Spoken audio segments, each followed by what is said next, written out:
नमस्कार, जनप्रवास सुपरफास्ट में आपका स्वागत है। मैं हूं हेमेंद्र सिंह। एक नजर डालते हैं आज की सुर्खियों पर। मॉरिशस के प्रधानमंत्री प्रबंधु कुमार जगन्नाथ आ जाएंगे भारत। यात्रा के दौरान अपनी पत्नी के साथ जाएंगे वाराणसी।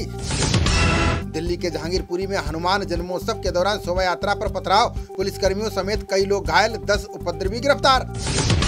जहांगीरपुरी बवाल पर नाकाम रहा पुलिस का खुफिया विभाग। पहले से थी उपद्रव की आशंका, फिर भी नहीं बरती गई सतर्कता। जहांगीरपुरी में बवाल को लेकर सीएम केजरीवाल का बयान का दिल्ली में शांति व्यवस्था बनाए रखे केंद्र सरकार। दिल्ली में हनुमान जन्मोत्सव पर हुई हिंसा को लेकर यूपी में अलर्ट, पूरे प्रदेश में खुफिया एजेंसियों को किया गया सतर्क। नई दिल्ली रेलवे स्टेशन को बम से उड़ाने की धमकी से मचा हड़कंप, पुलिस ने स्टेशन पर चलाया तलाशी अभियान, रही अफरा तफरी। साल के अंत तक देश में होंगे 1.58 लाख हेल्थ वेलनेस केंद्र, मनसुख मांडविया बोले दूरदराज के इलाकों को हुआ फायदा।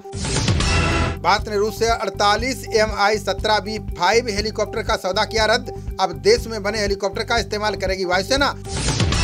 21 अप्रैल से गुजरात से भारत दौरे की शुरुआत करेंगे ब्रिटेन के पीएम। अगले दिन प्रधानमंत्री मोदी से मुलाकात करेंगे बोरिस जॉनसन। महाराष्ट्र में बिजली की मांग के साथ कोयला आपूर्ति भी बढ़ी, रिपोर्ट में दावा यूपी में बचा सिर्फ 1/4 स्टॉक। अंतरिक्ष में रिकॉर्ड 6 माह बिताकर धरती पर लौटे चीनी यात्री, ड्रैगन का जोंगजिंग 6D उपग्रह का प्रक्षेपण भी रहा सफल। पंजाब सरकार ने 32 IAS अधिकारियों का किया तबादला, कृष्ण कुमार को जलापूर्ति विभाग के साथ मिला खनन। अभिनंदन समारोह में महाराष्ट्र के पूर्व मुख्यमंत्री फडणवीस का बयान का DNA एक्सपर्ट बताते हैं हमारी संस्कृति सबसे पुरानी। श्रीलंका के राष्ट्रपति के खिलाफ महाभियोग पर आज होगी चर्चा, संकट के बीच राष्ट्रपति और प्रधानमंत्री के इस्तीफे की मांग। रूस और यूक्रेन के बीच लगातार 53वें दिन घमासान युद्ध जारी, दोनों सेनाओं की ओर से अभी भी हो रही भीषण गोलीबारी। रूसी सेना के हमले में यूक्रेन के इरपिन में तबाही का मंजर, मिसाइल हमलों में 71% इमारतें हो चुकी हैं नेस्तनाबूद। दिल्ली, हरियाणा, उत्तर प्रदेश, बिहार और झारखंड में लू का कहर, बीकानेर, जैसलमेर, जोधपुर जैसे जिलों में चलेगी धूल भरी आंधी।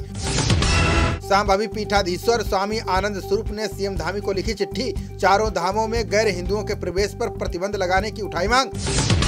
रूसी सैनिकों ने लिसिचांस्क शहर में तेल रिफाइनरी पर की बमबारी, जेलेंस्की ने सहयोगी देशों से की हथियार उपलब्ध कराने की अपील।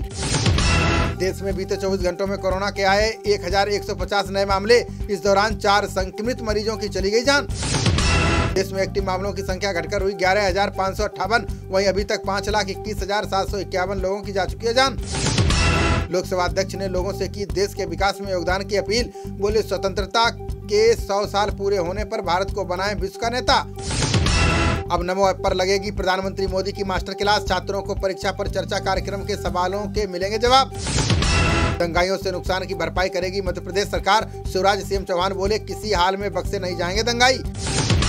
असम में एकाएक मौसम के करवट बदलने से तूफान और भारी बारिश, 14 लोगों की गई जान, 6000 कच्चे पक्के मकान आंशिक रूप से क्षतिग्रस्त। फिर बड़े विमानों के ईंधन के तौर पर इस्तेमाल होने वाले ATF के दाम, साल की लगातार 8वीं वृद्धि से देश में महंगा होगा हवाई सफर। समय पर खनन न करने वाली कंपनियों से वापस लिए जाएंगे कोल ब्लॉक, कोयला उत्पादन बढ़ाने की चुनौती को देखते हुए सरकार ने लिया फैसला।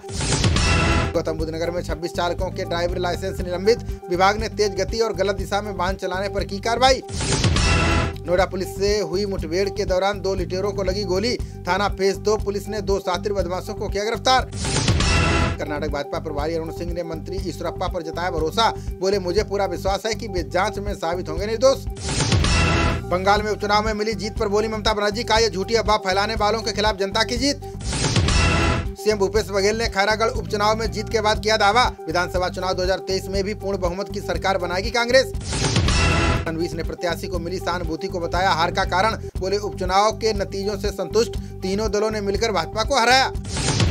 विश्व स्तरीय मॉडल के तहत विकसित होगा खजुराहो का रेलवे स्टेशन, रेल मंत्री वैष्णव बोले जल्द ही वंदे भारत ट्रेन का यहाँ पर होगा ठहराव। बसपा सुप्रीमो मायावती ने पूर्व मंत्री नकुल दुबे को पार्टी से किया निष्कासित, पार्टी विरोधी गतिविधियों में लिप्त होने के आरोप में की कार्रवाई।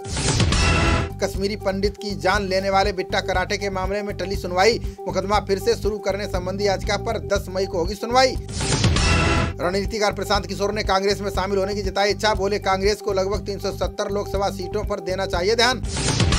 उत्तराखंड में लोगों को योग के लाभ की दी जाएगी शिक्षा, सभी स्वास्थ्य एवं आरोग्य केंद्रों पर सत्र का होगा आयोजन।